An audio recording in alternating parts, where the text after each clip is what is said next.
నమస్తే, welcome to signature studios. నేను మీ అనుష. మన ఇండియాలో పాన్ ఇండియా డైరెక్టర్స్ అంటే ఎస్ఎస్ రాజమౌళి గారు తెలియని వాళ్ళు ఎవరైనా ఉంటారా? నో, అబ్సల్యూట్లీ నో అనే చెప్పుకోవాలి. బాహుబలి మూవీ ఎంత బ్లాక్ బస్టర్ అయిందో మనందరికీ తెలిసిందే. RRR కావచ్చు, బాహుబలి కావచ్చు, ఇప్పుడు రాబోతున్న వారణాసి కూడా. సో బాహుబలి మూవీలో చాలా మిస్టేక్స్ ఉన్నాయి, ఇవి నేను కరెక్ట్ చేయగలుగుతాను, ఆ దమ్ము ధైర్యం నాకుంది అని నా ముందుకు ఒక వ్యక్తి వచ్చేసారనమాట. సో లిటరలీ తను 15 years నుంచి ఇండస్ట్రీలో స్ట్రగుల్ అవుతున్నారంట. బట్ నేనైతే తెలుసుకోవాలనుకుంటున్నాను, ఎందుకంటే రాజమౌళి గారికి ఛాలెంజ్ చేసే వ్యక్తులు ఎవరున్నారండి ఇండస్ట్రీలో.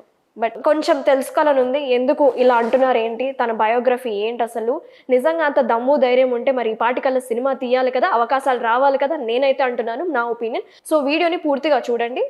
So let's start our interview. Vasu garu నమస్తే అండి. నమస్తే. I should call you as Pasupuleti Vasu garu. Am I right? Yes, correct అండి. సార్ ఎందుకు sir why Srinivas turned as a Vasu Pasupuleti and why Pasupuleti is important for you? Pasupuleti అనేది జనరల్గా ప్రతి ఒక్కరి ఇనిషియల్ నేమ్ అండి. అది ప్రతి ఒక్కరి ఇంటి పేరుతో కామన్ అయిపోయింది. వాస్తవానికి ఇది పసుపులేటి అని చెప్పుకునే కంటే నాకు వాసు అని పిలిపించుకోవడం నాకు చాలా ఇష్టం. చిన్నప్పటి నుంచి ముద్దుగా అందరూ ఇంట్లో శ్రీనివాసులు అని కాకుండా వాసు అని పిలుస్తూ ఉంటారు. నాకు అది హ్యాపీగా అనిపిస్తుంది. 2 అక్షరాల పేరు చాలా ఈజీగా ఉంది, సింపుల్గా ఉంది, ఓల్డ్కి న్యూకి మధ్యలో ఉంటుంది, ఎప్పటికీ ఫ్రెష్గా ఉంటుంది ఆ పేరు. అందుకని చెప్పి నేను వాసు అని పెట్టుకోవడం జరిగింది. అది ఇంట్లో వాళ్ళు ముద్దుగా అలా పిలవడం అంటారు, అందరూ వాసు వాసు అని అంటుంది. సర్టిఫికేట్లో మాత్రమే శ్రీనివాసు ఉంటుంది, మిగతా అంతా వాసు. మీ గురించి నేను చెప్పినట్టు ఇంట్రోలో మీరు యాజ్ అ డైరెక్టర్గా కావచ్చు, రైటర్గా కావచ్చు, స్ట్రగ్లింగ్ పర్సన్. ఇండస్ట్రీలో చాలామంది స్ట్రగుల్ చేస్తారు ఒక స్థాయికి రావడానికి, సక్సెస్ పొందడానికి. బట్ స్పెషల్గా ఏంటి మీతో ఇంటర్వ్యూ ఎందుకు చేస్తున్నాను అంటే, ఇండస్ట్రీ గురించి మీరు ఏం చెప్పాలనుకుంటున్నారు, మీరు ఎందుకు ఎదగట్లేదు, మీరు ఎక్కడ ఇంటర్వ్యూకి ఎందుకు వచ్చారు? సింపుల్ అండి, చాలా మంచి ప్రశ్న అడిగారు. ఎందుకంటే ఇండస్ట్రీలో కొత్తగా వచ్చిన వ్యక్తికి వెనక బ్యాక్గ్రౌండ్ కానీ, సపోర్ట్ కానీ, రిలేషన్ కానీ లేకపోతే అతను చాలా స్ట్రగుల్స్ పడతాడండి. ఒక వ్యక్తిని కలవాలన్నా, ఒక ప్రొడ్యూసర్ని కలవాలన్నా, ఒక డైరెక్టర్ని కలవాలన్నా, హీరోని కలవాలన్నా అది డైరెక్ట్గా పాసిబుల్ కాదు. నా దగ్గర మంచి కథ రైటర్గా నేను కథలు రాసుకుంటూ ఇండస్ట్రీకి వచ్చాను. నేను కథలు చెప్దామని చెప్పి నేను ఎన్నో ప్రయత్నాలు చేశాను, ఎంతోమందిని కలిశాను. మా ఫ్రెండ్ సర్కిల్లో డైరెక్షన్ డిపార్ట్మెంట్లో చాలామంది ఫ్రెండ్స్ ఉన్నారు. అయినప్పటికీ కూడా నాకు కథ చెప్పడానికి మంచి అవకాశం కానీ ఒక్క అవకాశం కూడా రాలేదు నాకు ఇంతవరకు. అందుకోసం అని చెప్పి నేను ఇండస్ట్రీలో ఈ ప్రయత్నం చేయడం కోసమే. ఒక్క అవకాశం కూడా రాలేదా మీకు? నాకు ఒక్క అవకాశం కూడా రాలేదు. మరి మీరు ఇండస్ట్రీలో ఎన్ని సంవత్సరాల నుంచి ఉన్నారు, మీకు తెలిసిన వాళ్ళు ఉంటారు, చాలా మంది యంగ్ టాలెంట్స్ ని కూడా యాక్సెప్ట్ చేస్తున్నారు, ఎంకరేజ్ చేస్తున్నారు. నేనే చాలా మందిని ఇంటర్వ్యూ చేస్తూ ఉంటాను, ప్రొడ్యూసర్స్ ని కావచ్చు, డైరెక్టర్స్ ని కావచ్చు, మేము కొత్త డెబ్యూ ఆర్టిస్ట్ ని తీసుకుంటున్నాం అంటుండే. But why, what is stopping with you? ఇక్కడ ఆర్టిస్టులకి డైరెక్టర్లకి ఉన్న తేడా ఉంది. ఆర్టిస్టులు కొన్ని వేల మంది ఉంటారు. ప్రతి ఒక్క పాత్ర, ఒక సినిమాకి 20 నుంచి 40 మంది పాత్రలతోటి ఆర్టిస్టులు వస్తూ ఉంటారు. కానీ డైరెక్టర్ అనేది ఒకటే ఉంటాడు. అతను ఎవరి దగ్గర అసిస్టెంట్ డైరెక్టర్గా పనిచేయాలి, లేదా కథలు రాసిన కెపాసిటీ ఉండాలి, ఓపెన్గా వచ్చి కథ చెప్పే అవకాశం దొరకాలి. కానీ ఇప్పుడు చాలామంది ప్రొడ్యూసర్స్ మాకు హీరో డేట్స్ ఉంటే చాలు, మేము కథ అవసరం లేదు, హీరో డేట్స్ తీసుకునండి, మేము కథ సినిమా చేస్తామని చెప్తున్నారు తప్ప, కథ విని ఇతను బాగుంది, ఈ కథని హీరో దగ్గర తీసుకెళ్దాము అనే అవకాశం నాకు రాలేదు. అసలు కథ చెప్పడానికి, ప్రొడ్యూసర్ని కలవడానికి ఆ మేనేజర్లు, ఆ కో డైరెక్టర్ దగ్గర ఆగిపోతున్నాను నేను. అదే పెద్ద ప్రాబ్లం అయింది నాకు. ఇండస్ట్రీలో ఏం జరుగుతుంది అసలు, ఒక కొత్త డైరెక్టర్ కావచ్చు, తనకున్న టాలెంట్స్ని ప్రొడ్యూసర్ దగ్గర తీసుకెళ్లాలంటే మిడిల్ పర్సన్స్ అసలు ఏం చేస్తున్నారు? ఆ మిడిల్ పర్సన్స్ అనే వాళ్ళు మాకు ప్రొడ్యూసర్ చాలా క్లోజ్, మీ ఎంత చెప్తే అంత అంటారు, హీరో కానీ డైరెక్టర్ కానీ వాస్తవానికి వీళ్ళు వాళ్ళకి చెప్పేంత కెపాసిటీ ఏం లేదండి. ఎందుకంటే వాళ్ళు చెప్పింది వీళ్ళు చేయాలి తప్ప వీళ్ళు సొంతగా చెప్పడానికి అవకాశం ఉండదు. అందువల్ల నేను వీళ్ళని కలిసి మాట్లాడినా, చెప్పడానికి ప్రయత్నం చేసినా ఉపయోగం లేకుండా పోతుంది. ఇప్పుడు ఒక్క ప్రొడ్యూసర్ కూడా మీకు అవకాశం ఇవ్వలేదా మీరు రాసిన స్క్రిప్ట్స్? గత 15 ఏళ్ల క్రితం భగవాన్ దాస్ గారు అని చెప్పి ఒక ప్రొడ్యూసర్ని కలిసి కథ చెప్పడం జరిగింది. అది మా ఫ్రెండ్ ద్వారా తీసుకెళ్తే అలా కథ చెప్పడం జరిగింది. అతను కంటెంట్ కథ విని కథ బాగుంది, ఎవరు హీరో అనుకుంటున్నావు అని అడిగితే, సార్ నేను ఒక మంచి లవ్ స్టోరీ రాసుకున్నాను, అది ఈ పాయింట్ తోటి ఇండస్ట్రీలో యంగ్ హీరో ఎవరున్నా వాళ్ళతో మనం చేస్తే పర్ఫెక్ట్గా సినిమా ఎస్టాబ్లిష్ గా ఒకవేళ అయితే అంత పెద్ద కాన్సెప్ట్ సబ్జెక్ట్ ఉన్న పాయింట్ అని different point, love story point అది. అందువల్ల నేను ఆ పని చేద్దాం అనుకున్నాను. అలా కానీ వీళ్ళు అప్పుడు 15 ఏళ్ల క్రితం హీరో బేస్ కథ రాసుకుని వస్తేనే, వాళ్ళు పలానా హీరో అని చెప్తేనే నమ్ముతున్నారు తప్ప ఓన్గా కథ రాసాము అంటే ఎవరు నమ్మట్లేదు. మీరు ఎన్ని ఇయర్స్ నుంచి ఉన్నారండి ఇండస్ట్రీలో? గత 20 years నుంచి నేను ఇక్కడ ట్రగల్స్లో పడతా ఉన్నాను. 20 years నుంచి మీరు ఇండస్ట్రీలో ఉండి మీకు ఒక్క అవకాశం కూడా రాలేదంటే మీలో ఏదో లోపం ఉందని నేను అంటాను. ఎస్, డెఫినెట్గా ఉండొచ్చు అది. ఎందుకంటే నాకు ఆ సర్కిల్ లేదు. 100 మంది లాటరీ టికెట్ కొంటారు, అందులో ఒకటికే లాటరీ తగులుతుంది. మిగతా 99 వాళ్ళు పెట్టిన డబ్బులే కదా, వాళ్ళ ప్రయత్నమే కదా, వాళ్ళ టైమే కదా. అదేమో నా ప్రయత్నం టైము అన్నీ పెట్టాను.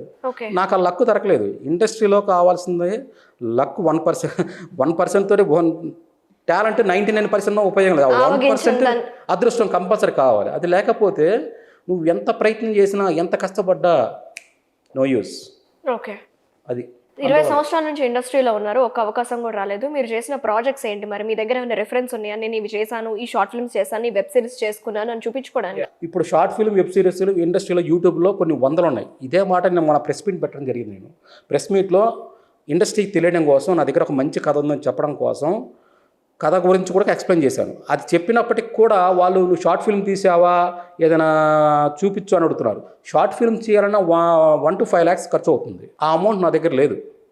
ఫ్రాంక్గా ఒకవేళ చేసినా కూడా కుప్పలుగా యూట్యూబ్లో చాలా వందల యూట్యూబ్లో షార్ట్ ఫిల్మ్స్ ఉన్నాయి. ఎవరికి వచ్చినాయి అవకాశాలు? వర్క్ చెప్పడం తప్పించుకోవడానికి చేసే ప్రయత్నమే తప్ప, నీకు రిలేషన్ ఉండి, నీకు ఫ్రెండ్స్గా ఉండి, నీకు సర్కిల్ ఉండి, నీకు బ్యాక్గ్రౌండ్ ఉంటే తప్ప నువ్వు వాడికి వెళ్ళకపోతున్నావు. లేదంటే ఆఫీస్ ముందు వరకే ఆ సెక్యూరిటీ గార్డే ముందు ఎవరు కోను హై చలో అంటున్నాడు. ఇదే జరుగుతుంది. మరి అంతే కదా, ఎవరైనా సరే మీ రెఫరెన్స్ వర్క్స్ ఏంటి, మీరు ఏం చేశారు, వాట్స్ యువర్ ప్రీవియస్ ఎక్స్పీరియన్స్ అని అడిగితేనే కదండి చూసేది. ఇప్పుడు ఈ సినిమాలలో చేసిన ప్రతి ఒక్క డైరెక్టర్ స్టార్టింగ్లో ఏ సినిమాకి వాళ్ళు డైరెక్ట్ సినిమా తీయలేదు. వాళ్ళకి అవకాశాలు ఎలా వచ్చాయి? వాళ్ళ ఇండస్ట్రీలో కొన్ని సంవత్సరాలుగా పనిచేస్తూ అసిస్టెంట్ డైరెక్టర్స్ గా ఉన్నారు, చేశారు. మరి మీరు అలా ఉండి సాధించుకోవచ్చు కదా. దానికి కూడా రికమెండేషన్ కావాలండి. అసిస్టెంట్ డైరెక్టర్ జాయిన్ అవ్వాలన్నా రికమెండేషన్ కావాలి. ఇప్పుడు నాకు టైం ఒక కథ చెప్పాలంటే 1 గంట టైం సరిపోతుంది నాకు. ఆ గంట టైం వచ్చి కూర్చోబెట్టి కథ ఉంది నేను చెప్తాను, లేదా 10 నిమిషాల కథ చెప్పాయా, నీకు టైం వేసిన అంత టైం నీకు ఇవ్వను అన్నప్పుడు ఆ 10 నిమిషాలకు టైం చెప్తా. కానీ అదే నేను అసిస్టెంట్ మీ దగ్గర జాయిన్ అవ్వాలంటే నువ్వు ఎవరు, నీ బ్యాక్గ్రౌండ్ ఏంటి, నువ్వు ఎలాంటి వాడివి, నీకు రికమెండ్ చేసే వాళ్ళు ఎవరు అని మొత్తం లెక్కేసి నీకు ఏరో వాళ్ళు రికమెండ్ చేస్తే పలానా అతను రికమెండ్ చేశాడు కాబట్టి ఇతను ఈ అబ్బాయి వల్ల ఏ ప్రాబ్లం మనకు రాదు అని అనుకొని జాయిన్ చేసుకుంటారు. ఆ జాయిన్ చేసుకున్నప్పుడు ఇతని దగ్గర స్లాట్ ఖాళీగా ఉన్నప్పుడు మాత్రమే. ఆ స్లాట్ ఎప్పుడు ఖాళీ అవుతుందో ఎవరికి తెలియదు. ఒక సినిమా కంప్లీట్ దాకా ఆ టీం మొత్తం అదే పని చేస్తారు. నేనైతే ఖచ్చితంగా ఒప్పుకోనండి, ప్రయత్నం లేనిదే అవకాశాలు అనేవి రావు. మీరు ప్రయత్నించలేదనే నేను అంటాను. ఒకవేళ 20 సంవత్సరాల నుంచి మీరు ప్రయత్నించినట్టయితే మీ వర్క్స్ ఏవి డెఫినెట్ గా ఒక ప్రొడ్యూసర్ అనేవాడు మీ వర్క్స్ చూసి తీసుకుంటారు కదా. మరి డబ్బులు పెట్టడానికి ఎవరుంటారు రెడీగా? నాకు అదే కావాలి. ఆ వర్క్ చూడాలంటే నాకు టైం ఇవ్వండి, జస్ట్ 1 hour. నాకు డబ్బులు పెట్టాల్సిన అవసరం లేదు. ఇప్పుడు టైం ఇవ్వాలని చెప్పేసి మీరు మా ముందుకు వచ్చేసి, మా మీడియా ముందుకు వచ్చేసి నన్ను ఇంటర్వ్యూ చేయమని టైం ఇవ్వడం, అడగడం ఏంటి అసలు? ఇది సింపుల్ అండి. ఇప్పుడు నేను ఒక రైటర్, నా దగ్గర టాలెంట్ ఉంది, నా దగ్గర కథ ఉంది. ఆ కథ చెప్పడానికి అవకాశం ఏమో అడుగుతున్నాను అంతే. నాకు బడ్జెట్ పెట్టండి, నాకు హీరోని ఇవ్వండి, నేను మంచి సూపర్ హిట్ సినిమా తీస్తా, ప్యాన్ ఇండియా సినిమా తీస్తా అని చెప్పట్లా. Just 1 hour, only 1 hour time ఇస్తే నా సబ్జెక్ట్ మీకు చెప్పిన తర్వాత అప్పుడు మీకు ఈ కథ చెప్తే, ఈ కథ చెప్పడం వల్ల వినటం వల్ల నా టైం వేస్ట్ అయిపోయింది, నా మైండ్ పోయి తలకాయ నొప్పి వచ్చింది, నీ దగ్గర టాలెంట్ లేదు, కథ లేదు అని తిడితే, నన్ను అడిగితే అప్పుడు నాది తప్పు అవుతుంది. Okay, me source of living ఏంటి? ఇప్పుడు సోర్స్ ఆఫ్ లివింగ్ 2 రకాలు ఉంటుందండి. చిన్న సినిమాలకి మా ఫ్రెండ్ సర్కిల్లో వాళ్ళ డైరెక్షన్ డిపార్ట్మెంట్ వర్క్ చేసిన వాళ్ళకి వాళ్ళ సినిమాలు వర్క్ చేసుకోవడం, వాళ్ళ దగ్గర నాకు ఎంతో కొంత అమౌంట్ రావడం, లేదా అట్ ద సేమ్ టైం మాకున్న బ్యాక్గ్రౌండ్ సర్కిల్స్లో నా మెయింటెనెన్స్ నాకు జరిగిపోతూ ఉంది. నాకు ఎలాంటి బ్యాడ్ హ్యాబిట్స్ లేవు కాబట్టి నాకు ఎలాంటి ఓవర్ ఎక్స్పెన్సివ్ ఎక్స్ట్రా ఖర్చులు కానీ ఎక్స్ట్రా బ్యాడ్ హ్యాబిట్స్ కానీ ఏమీ లేవు. ఎక్కడ ఉంటారండి మీరు? నేను జూబ్లీ హిల్స్ రోడ్ నెంబర్ 10లో ఉంటానండి. అంటే ఇండస్ట్రీలోనే ఉన్నారు, ఇండస్ట్రీలోనే మీరు ఎదగాలనుకుంటున్నారు. సరే, మీరు కథ అంటున్నారు, ఆ కథ ఏంటి? అంత మంచి కథ, బాహుబలి రేంజ్ కంటే సూపర్ హిట్ అన్న కథ నా దగ్గర ఉందని చెప్తున్నారు. ఏంటి కథ? బాహుబలి కథ అంటే ఇప్పుడు 1 hour టైం లేదండి, 1 hour డిస్కస్ చేయడానికి. అంత టైం ఓకే, నో ప్రాబ్లం. అంత టైం నేను తీసుకుని అసలు ఇది సెంటర్ పాయింట్ కూడా మీకు ఇది చెప్పేస్తా. అసలు అంతకన్నా ముఖ్యంగా నేను ఈ కథ రాసుకుంది రాజమౌళికి చెప్దామని చెప్పి. రాజమౌళికి చెప్దామంటే ఆయన ఇంట్లో ఉన్న ఫస్ట్ విజేంద్ర ప్రసాద్ దాటి వెళ్ళాలి. ఎందుకంటే రైటర్గా ఇండియాలో నెంబర్ 1 రైటర్గా ఉంది విజేంద్ర ప్రసాద్, ప్యాన్ ఇండియా రైటర్గా. ఆయన దాటి వెళ్ళాలంటే నా దగ్గర అంత దమ్ము, టాలెంట్, అంత నమ్మకం నా మీద ఉండాలి. అట్ ద సేమ్ టైం నేను గతం రాజమౌళి సినిమాలు మొత్తం చూశానండి. చూసిన తర్వాత దాంట్లో మీరందరూ ఆయన సూపర్ హిట్లు, అతని బ్లాక్ బాస్టర్స్, అతని యొక్క కలెక్షన్స్ చూసి షాక్ అవుతారు. కానీ ఒక రైటర్గా నేను చూసేది ఏంటంటే అతని కంటెంట్ ఏంటి, ఆ సినిమాలో ఉన్న కంటెంట్ ఏంటి. Only revenge back drop stories. Rajamouli గారు చేసే సినిమాలు మొత్తం రివెంజ్ బ్యాక్ డ్రాప్ స్టోరీస్తో ఒకటే ఎమోషన్ని ఆయన ఎన్నో కథలుగా చెప్పుకొని వెళ్తూ ఉన్నాడు.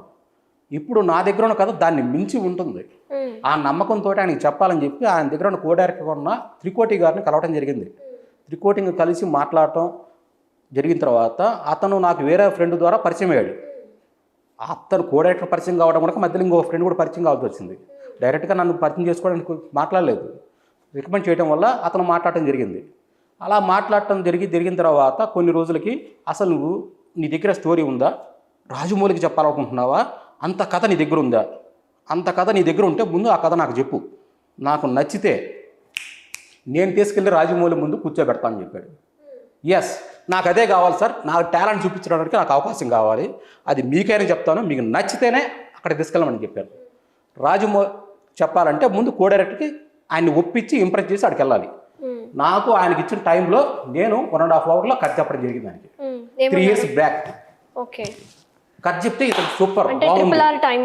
త్రిబుల్ ఆర్ టైంలోనే అది చెప్పిన తర్వాత నెక్స్ట్ సినిమాకి కాలేజ్ దొరుకుతుందని చెప్పి నా ఉద్దేశంతో నేను రెడీ అవ్వచ్చు అని చెప్పిన తర్వాత కథ బాగుంది, వాసు సూపర్గా చెప్పావు, అసలు నీ దగ్గర ఇంత స్టఫ్ ఉంటుంది అనుకోలేదు, అసలు రాజమౌళికి చెప్తా ఉన్నాడు మనకు మొన్నటి ఫస్ట్ కాంచి నేను ఏమనుకున్నాను, సరే చూద్దాను అని చెప్పి నేను కథ వింటే చాలా బాగుంది అని చెప్పి అక్కడి నుంచి చెప్తా రాజమౌళి గారు తీసుకెళ్తా చెప్తా అని చెప్పి వాయిదాల మీద వాయిదాలు ఏంటంటే రాజమౌళి వాళ్ళ నాన్నగారి కథ ప్రజెంట్ సిచ్యువేషన్లో వాళ్ళ నాన్న విజేంద్ర ప్రసాద్ గారి కథ కాకుండా బయట వారి కథలు వింటాం మానేశాడు ఆయన.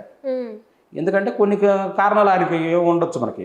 ఎందుకంటే కారణాలు ఏంటి మీకు అది కూడా తెలిసి ఉంటుంది, తెలిసే ఉంది నాకు. అది కావాలి. సింహాద్రి సినిమా పాయింట్ ఆఫ్ వ్యూలో ఒక కథ ప్రాబ్లం వచ్చింది.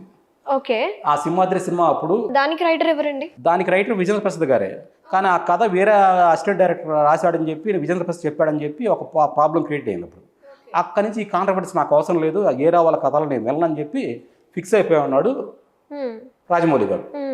అక్కడి నుంచి బయట వారి కథలు వెంట మానేసి, అంతకుముందు ఫస్ట్ సినిమా తీసింది వేరే డైరెక్టర్ కథతోటి, సెకండ్ సినిమా ఇది. దాని తర్వాత వాళ్ళ ఇంట్లో బంధువుల అబ్బాయితోనే మళ్ళీ ఇప్పుడు మర్యాద రామన్న కూడా వాళ్ళ ఫాదర్ రాసిన కథేనా అది? ఫాదర్ వాళ్ళ తమ్ముడు కాంచీ గారు రాసిన కథని ఆయన బాహుబలి అంటే ఇంకా వాళ్ళ ఫాదర్ రాశారు, విజేంద్ర ప్రసాద్ గారే రాశారు. ఇప్పుడు ఒక స్టోరీ రైటర్ మేము అడుగుతున్నారు, ఒక స్టోరీ రైటర్ నేను అడుగుతున్నప్పుడు బాహుబలి సినిమా గురించే రాజమౌళికి తెలియని తప్పులు నేను చెప్తా ఆ సినిమాలో. ఓకే, ఎలాగంటే నేను ఇప్పుడు చెప్పిన మూవీలో డిలీటెడ్ ఆర్ అన్సీన్ వీడియోస్ లాగా కొన్ని మిస్టేక్స్ ఆఫ్ రైటింగ్ మిస్టేక్స్ అని చెప్పొచ్చు. అవును, రైటింగ్ మిస్టేక్స్ అని కాదు, స్టోరీలోనే మిస్టేక్స్ కొన్ని ఉంటాయి. రైటింగ్ స్క్రీన్ ప్లే మిస్టేక్స్ ఉంటాం వేరు, కథలో ఉన్న మిస్టేక్స్ ఉంటాయి జరుగుతూ ఉంది. ఏం ఐడెంటిఫై చేశారండి బాహుబలిలో మిస్టేక్స్? మీకు ఒక విషయం కరెక్ట్గా చెప్పాలంటే కొన్ని పాయింట్స్ మీకు క్లియర్గా చెప్పేస్తాను. పార్ట్ 1 ఏంటో మీకు తెలుసు, పార్ట్ 2లో మీకు అసలు విషయం చెప్పేస్తా. పార్ట్ 2లో ఇంటర్వెల్ ఎపిసోడ్ ముందు వచ్చే సీనే ఆ సినిమాకి మెయిన్ సెంటర్ పాయింట్, కథ మొత్తం అక్కడే ఉంటుంది. దాంట్లో శివగామిని, బల్లాలదేవ, బిజ్జలదేవ, శివుడు, మన బాహుబలి, అరుంధతిని అమ్మాయిని తీసుకురావడం, మ్యారేజ్ ప్రపోజల్ చేయడం, ఒక్కసారిగా వీళ్ళు మేము అనుకున్నది బల్లాలదేవ కోసం తనని ఇలా చూస్తే నువ్వు పెళ్లి చేసుకుంటా, నువ్వు ప్రేమించావు, నువ్వు పెళ్లి చేసుకుంటా ఉంటున్నావు, ఇది కరెక్ట్ కాదు, ఇది చేసిన తప్పు. అమ్మ నేను కట్టప్ప చెప్పినప్పుడు కూడా శివగామిని ఎందు ఖచ్చితంగా ఇది జరిగి తీరాలి. బాహుబలి ఇప్పుడు నీ ముందున్న 2 దారులు, ఒకటి ఈ వంచుకని పెళ్లి చేసుకుంటావా, లేదంటే ఈ సింహాసనాన్ని వదులుకుంటావా అంటున్నప్పుడు అక్కడ మన బాహుబలి షాక్ అయిపోతాడు. ఏం చేయాలి, ఇచ్చిన మాట కోసం ఈ అమ్మని పెళ్లి చేసుకోవాలి, దానికోసం సింహాసనం వదులుకోవాలి. కానీ వాస్తవానికి రాజు అనేవాడు ఎలాంటి వాడు, రాజుకుండ లక్షణం ఏంటి, కళ్ళ ముందు శత్రువుని ఎవడైనా చూస్తారండి, కానీ తన చుట్టూ వెనక ఉన్న శత్రువులను కూడా కనిపెట్టగలిగితే అతను నిజమైన రాజు అవుతాడు. అక్కడున్న సిచ్యువేషన్ పరంగా హీరో బాహుబలి గారు ఒక్కరోజు టైం అడిగినా అసలు ఇక్కడ ఏం జరుగుతుందో తెలుసుకున్నా కథ ఇంకో రకంగా ఉంటుంది. కానీ వాస్తవానికి నీకు మిస్టేక్స్ మాత్రం చెప్తాను. అక్కడతో వాస్తవానికి అసలు జరిగింది అది కదా, అక్కడతో సినిమా కథ అయిపోయింది వాస్తవానికి. ఎందుకంటే బల్లాలదేవికి సింహాసనం వచ్చేసింది, శివగామికి తన అనుకున్న మాట నెగ్గేసింది, తన ఈగో సాటిస్ఫై అయిపోయింది. ఇక్కడ బాహుబలికి తన ప్రేమించిన అమ్మాయికి మాట ఇచ్చాడు, ప్రేమించిన పెళ్లి చేసుకోడు. ఇక్కడతో సినిమా వాస్తవ కథ అయిపోయింది. కానీ మిస్టేక్స్ ఉన్న పాయింట్ ఏంటి, బాహుబలి వెన్నుపోటు ఎందుకు పుడిచారు, ఇది పాయింట్. కట్టప్ప కానీ కట్టప్ప బాహుబలి ఎందుకు పుడిచాడు, ఈ సీన్ ఇలాంటి ఫస్ట్ హాఫ్ సీన్లోనే తెలిస్తే మీకు, ఫస్ట్ హాఫ్ సినిమా చూస్తే మీకు కథ తెలిసిపోద్ది. చాలా మందికి అది క్యాచ్ చేయలేరు చాలా మంది, ఎందుకంటే ఒక రైటర్గా నాకు తెలుసు కాబట్టి నేను చేయగలను. కానీ చాలామంది ఆడియన్స్, సాధారణ ఆడియన్స్కి అంత ఇంట్రెస్ట్ నాలెడ్జ్ ఉండదు కాబట్టి వాళ్ళు ఫ్లోగా కట్టప్ప ఎందుకు చెప్పాడు, కట్టప్ప అంటే బాహుబలి చాలా ఇష్టం కదా, ఎందుకు చెప్పాడని చెప్పి చాలా క్యూరియస్తో, అది చాలా సెకండ్ హాఫ్కి చాలా బజ్ వచ్చింది. దాంతో ఒక్కసారిగా సినిమా బ్లాక్ బస్టర్ అవడానికి, ఓపెనింగ్స్ రావడానికి చాలా కారణమైంది. తీరా చూస్తే కట్టప్ప ఎందుకు చెప్పాడనేది చెప్తాను. దానికన్నా ముందు ఇక్కడ ఎప్పుడైతే వాళ్ళ ఇగో సాటిస్ఫై అందరికీ అనుకున్న లక్ష్యం చెప్తారో అక్కడితో సినిమా కథ అయిపోయింది. వాస్తవానికి ఇంకా సినిమా అయిన మిగిలిన సెకండ్ హాఫ్ ఎందుకు చూడాలి? బాహుబలిని కట్టప్ప ఎందుకు పొడిచాడు అనే విషయం మీద చూడాలి, అంతే కదా, అందుకోసం మాత్రమే చూడాలి. కానీ ఇక్కడ ప్రాబ్లం ఎలా ఉంటుంది, ఇది ప్రాబ్లం అయిపోయిన తర్వాత నెక్స్ట్ బాహుబలికి సైన్యాధ్యక్ష చేసిన తర్వాత తనకు మ్యారేజ్ అవుద్ది. తనకు మ్యారేజ్ అయిన తర్వాత తన భార్య ప్రెగ్నెన్సీ అయిన తర్వాత సీమంతం రోజున శివగామి వచ్చి బిడ్డను ఆశీర్వదించి వస్తుంది. ఆ టైంలో బాహుబలితో మాట్లాడదు. ఎందుకని? అమ్మ ఎదిరించాడని చెప్పి కొడుకు మీద కోపంతో సింహాసనం ఉడబికేసింది. అయిపోయింది కదా, పెళ్ళయి 8 నెలలు ప్రెగ్నెన్సీ దాకా ఇంకా కోపంగా ఉందంటే అర్థం ఏంటి? కోపంగా ఉండాల్సిన అవసరం ఏంటి? ఎన్నుపోటు పొడవడం కోసమే. ఎందుకంటే ఈ కోపాన్ని అలా మెయింటైన్ చేస్తున్నారు. కట్ చేస్తే అక్కడ రాజుగారు వచ్చేసి సైన్యాధ్యక్షుడిగా ఉన్న బాహుబలిని ఆ పదవిని తొలగేస్తాడు. ఎవరైనా పెళ్లి చేసుకుని భార్య శ్రీమంతం ప్రెగ్నెన్సీ అయితే అతనికి ప్రమోషన్ ఇస్తారు, లేకపోతే అభినందిస్తారు, లేకపోతే సెలవు ఇస్తారు. ఉద్యోగాల నుంచి ఎవరైనా తీసేస్తారా? పదవుల నుంచి ఎవరైనా తీసేస్తారా? అలాంటి బాహుబలి ఉన్నారా? మీ ఎంతమందో జాబ్ చేస్తున్న వాళ్ళకి మీ భార్య ప్రెగ్నెన్సీ అయితే మీరు ఉద్యోగానికి అన్ఫిట్ అని చెప్పి ఉద్యోగం తీసేస్తే ఈ పరిస్థితి ఏంటి? అక్కడ ప్రాబ్లం వచ్చేసింది. నెక్స్ట్ మూడోది, ఇతను తీసేసిన తర్వాత బాహుబలి స్థానంలో వేరే అతన్ని సైన్యాధ్యక్ష పెడతాడు. శివాలయంలో పూజకి కోసం వెళ్తున్నప్పుడు అక్కడ వచ్చే వాళ్ళందరినీ టచ్ చేస్తున్నాడు. బాహుబలి భార్యను టచ్ చేయడాలంటే అతనికి ఎంత దమ్ము ధైర్యం ఉండాలి? అతని కెపాసిటీ ఎంత అసలు? జస్ట్ బల్లాల దగ్గరగా సైడ్గా ఉండే అతను ఒక వ్యక్తి, ఒక సోల్జర్ అంతే. అలాంటి వ్యక్తి బాహుబలి వీళ్ళ ఫ్యామిలీ, ఈ ఫ్యామిలీ అంతా ఒకటైపోయారు. ప్రాబ్లమ్స్ ఏమి లేవు వాళ్ళకి అసలు ప్రాంగా చెప్పాలంటే. వాళ్ళంతా కలిసి అయిపోయాయి. అలాంటి ఫ్యామిలీలు వాళ్ళ భార్యను టచ్ చేయడం, ఆమె దాని చేతులు కట్ చేయడం, కట్ చేస్తే బేడీలేసి ఆమెని సంఖ్యలు వేసి నిలబడతారు. ఆమె వాళ్ళ ఫ్యామిలీ మెంబరు ఫుల్ ప్రెగ్నెన్సీలో ఉంది.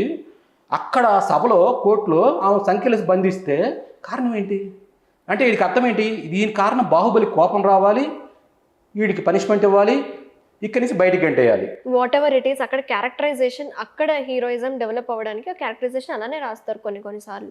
కొన్ని కారణాలు ఉన్నాయి ఆడ. వాస్తవానికి ఇది గుళ్ళో జరిగింది. అప్పుడు ఇంటర్వ్యూలకి మీకు ఒక సీన్ గుర్తుందా మీకు? జనాలందరూ రాజుగా బల్లాల దగ్గర చేసిన తర్వాత బాహుబలి సైన్యాధ్యక్షుడికి ఎప్పుడైతే ప్రకటించారో పేరంతా అక్కడున్న సభ అంతా దద్దరిల్లిపోద్ది, సౌండ్తో ప్రజలు మొత్తం ఊగిపోద్ది.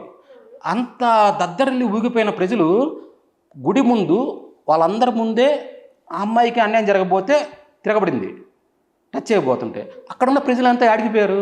వాళ్ళు వచ్చి నిలబడి చెప్పాలి కదా. అంటే ఏంటి అర్థం? మనకు రాజకీయ నాయకులు సభకు వచ్చినట్టుగా ఆ రోజు మాత్రమే వచ్చి భజనలు చేసేసి సైలెంట్ అయిపోయారు. మళ్ళీ ఇక్కడికి వచ్చేసరికి ప్రత్యక్షంగా వాళ్ళ ముందే జరిగింది. ప్రత్యక్ష సాక్షులు కూడా కావాలి కదా కోర్టు అన్న తర్వాత. లేదు, మేము ఎన్నుపోటు పోవడం కోసమే ఈ సీన్ రాసుకున్నాం. ఇప్పుడు అమ్మటే ఇతనికి బాహుబలి కోపం తెప్పించాలి, బాహుబలి కోపం చేస్తే ఇతను తల కట్ చేయాలి, కట్ చేసిన తర్వాత బహిష్కరించాలి, బయట వాళ్ళు వెయిట్ చేస్తారు. అంటే ఇప్పుడు ఏమంటారు, ఒక సీన్ ఒక క్యారెక్టరైజేషన్ రాసుకున్నప్పుడు దాని అవుట్పుట్ కూడా ఇలా ఉంటుందని రాసుకుంటారు కాబట్టి ఆ లింక్ చేసుకుంటారు. ఆ లింక్కి అక్కడ ఎమోషన్ కరెక్ట్గా పండలేదు. బలవంతంగా సీన్స్ రాయకూడదు. ఎలాగంటే ఎన్నుపోటు పోవడం కోసమే పండకుండానే సినిమా బ్లాక్ బస్టర్ అయిందంటారా?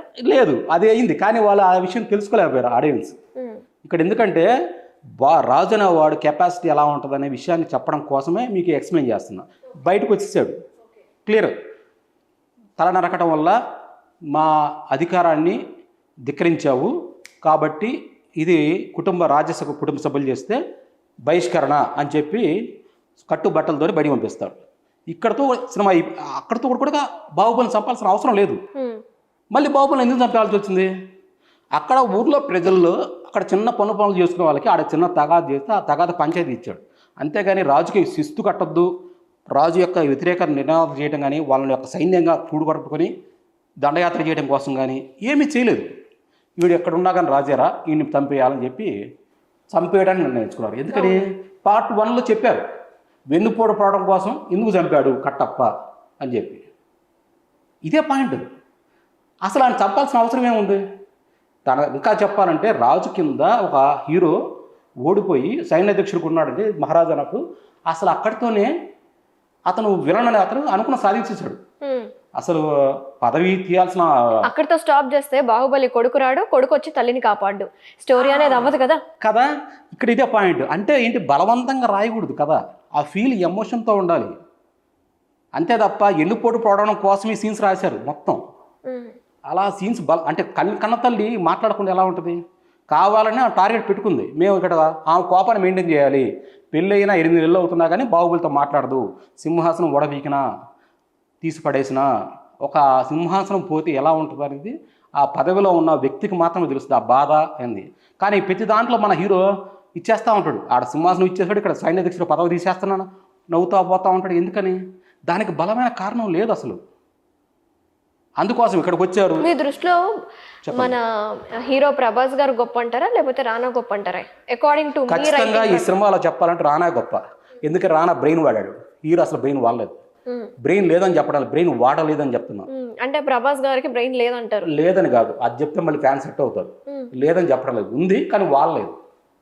ఎందుకంటే తన సింహాసనం పోతుంది అన్నప్పుడు రాజన్న వారికి ఆ ఒక్క విషయం చెప్పాలంటే ఈ సీన్ చెప్పేసి మీకు చెప్తాను మీకు.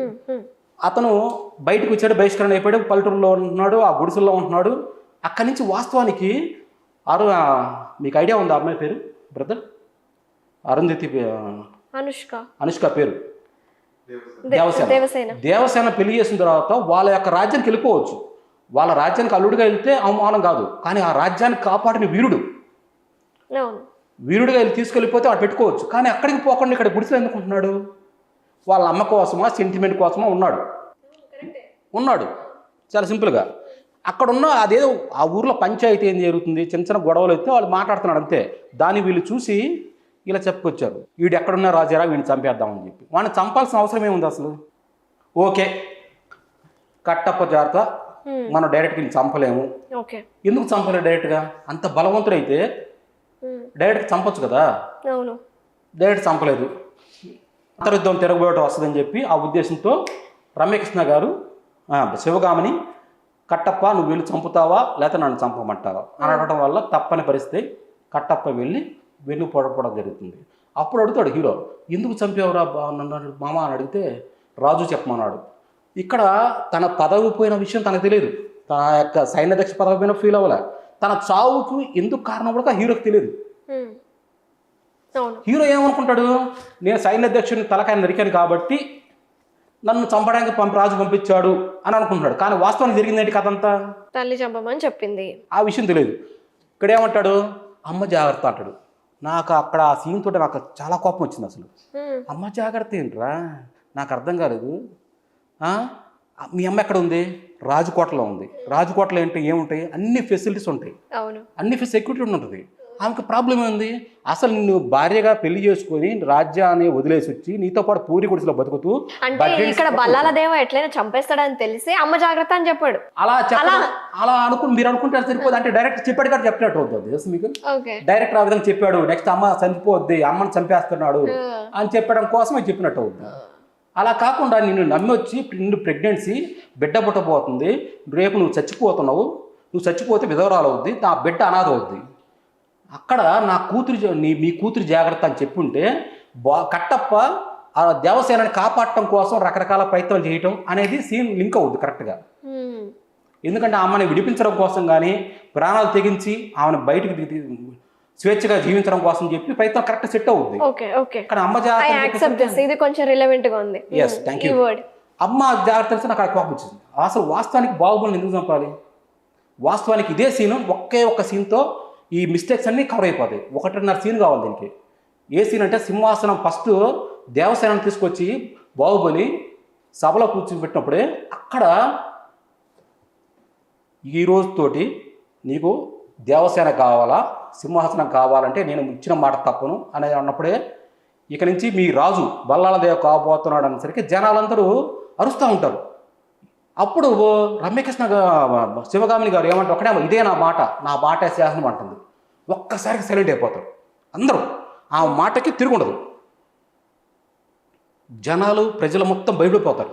అప్పుడే ఇప్పుడు ఇక్కడి నుంచి నేను చెప్పబోయే సీన్ ఎలా ఉంటుందంటే, ఆ గుంపులోంచి ఒక వ్యక్తిని బయటకు వచ్చి అతను బాహుబలికి వెళ్ళి చూస్తూ జస్ట్ ఈ సరౌండింగ్ మొత్తం ఇదంతా జరగడానికి కారణం బల్లాల దేవా, అనే ఒక్క విషయాన్ని హీరో ప్రభాస్కి చెప్తే ఎలా ఉంటుంది, హీరో బాహుబలికి చెప్తే ఒక్కసారిగా సీన్ మొత్తం మారిపోద్ది. ఎందుకంటే ఇది ఇంత ఏంటి, అసలు ఏం జరుగుతుంది ఇక్కడ, పెళ్లి కోసం వచ్చాను లేకపోతే నా సింహాసనం పోయింది అనే బాధలో ఉన్న హీరోకి ఒక్కసారి దీని అందరి కారణం ఉంది, వెనక ఉంది బల్లాల దేవా రానా అని తెలిసినప్పుడు, ఎప్పుడైతే శివగామి ఇదే నా మాట శాసనం అన్నప్పుడు అప్పుడు హీరో ముందుకు వచ్చి జస్ట్ తన కాలుతో సౌండ్ చేస్తూ ఉంటే అప్పుడు దాకా అందరు షాక్ అయిపోయిన వాళ్ళు ఒక్కసారిగా షాక్ ఆశ్చర్యపోద్ది, వీడేది నా మాటకి తిరిగి చెప్తున్నాడు అని చెప్పి.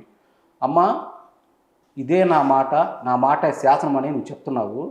నిన్న నన్ను రాజుగా ప్రకటించావు, ఈరోజు రాజుగా ఈయన్ని ప్రకటించావు బల్లాల దేవుడు నీ కొడుకుని. రేపు కట్టపని చెప్తావా? శాసనం అంటే ఒకసారి రాస్తే అది తరతరాలకి తిరిగిపోకూడదు, అంతేగాని ఇసుక మీద రాతల్లాగా కాకూడదు. ఒకవేళ నీ కొడుకు పెద్ద వీరుడు అనుకుంటే ఆ కాళికాయన్ని డైరెక్ట్గా ముందు నుంచి చంపేవాడు, చేతగాక వెనక నుంచి దొంగ దెబ్బతీసి చంపాడు. అలాంటి వాడు రాజు, వాడి దగ్గర నేను సైన్య దీక్ష చేయాలన్నా, దీనికి నేను ఒప్పుకోను. దమ్ముంటే నాతో పోటీపడి గెలవమని చెప్పు. గెలిచిన తర్వాత అతను రాజు అవుతాడా, నేను రాజు అవుతానా, ప్రజలు నిర్ణయిస్తారు అంటే ఆ సీన్ ఎలా ఉంటుంది.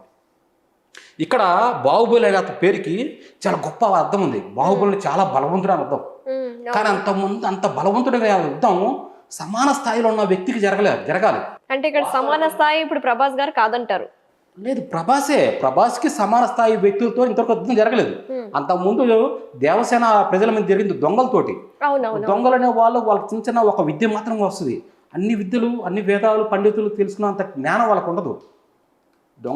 దొంగతనం కోసం మాత్రం వస్తారు, కత్తులతో వస్తారు, పుడుస్తారు, సాధారణ ప్రజలు వెళ్ళిపోతారు.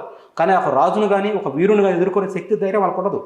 కానీ ఇక్కడ నిజంగా దమ్ము ధైర్యం ఉన్న కెపాసిటీ, అన్ని విద్యల మీద కమాండింగ్ ఉన్నట్టే సమాన ఈక్వల్గా ఉన్న ఎవరు ఉన్నారంటే అక్కడ బల్లాల దేవ్ మాత్రమే. ఆ రానాతోనే యుద్ధం పెడితే సరిపోద్ది. వాస్తవానికి క్లైమాక్స్ ఏం పెట్టారు, క్లైమాక్స్లో బాహుబలి కొడుకు శివుడితోటి వాళ్ళ రిలేషన్ ఏంటి, కొడుకు తండ్రే కదా ఒక రకంగా, పెదనా అంటే వాళ్ళ వయసు గ్యాప్ ఉంటుంది. తండ్రిలానే కదా, కొడుకు ఎంత వయసు, తండ్రి ఎంత వయసు, ఎంత ఏజ్ ఈక్వల్గా ఉంటుంది, జోడీ అవుతుంది. అది లేదు, ఎందుకు అవుతుంది, ఒక జనరేషన్ గ్యాప్ ఉంటుంది. ఎందుకంటే ఒక జనరేషన్ గ్యాప్ 30 ఏళ్ళ ఒక కుర్రోడికి ముసలోడికి యుద్ధం జరుగుతున్నట్టుగా ఉంటుంది. అవును. కానీ క్లైమాక్స్లో ఉంది ముసలోడా పెద్దోడా ఎవరికైనా జరగాల్సింది. ఎందుకంటే బల్లాల దేవకి తన కొడుకుని కోల్పోయాడు. ఇక్కడ శివుడు పాత్రలో బాహుబలి తన తండ్రిని కోల్పోయాడు. దేవసేనని 18 సంవత్సరాలుగా బానిసగా పబ్లిక్గా కట్టేస్తున్నాడు. దాని మీద పక్క తీర్చుకోవాలి.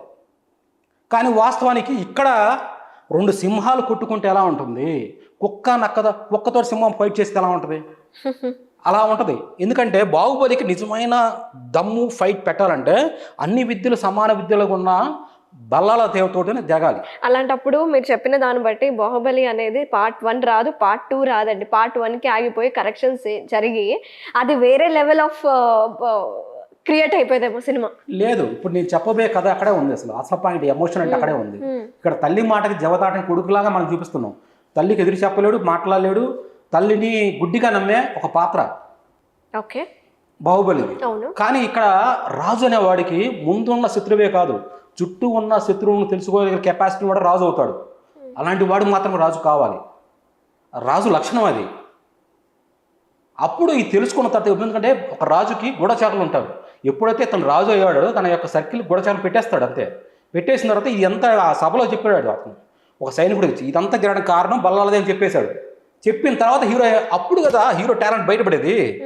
ఇప్పుడు నమ్మాడు, మోసపోయాడు, ఓడిపోయి క్యాజువల్ వెళ్ళిపోతుంది.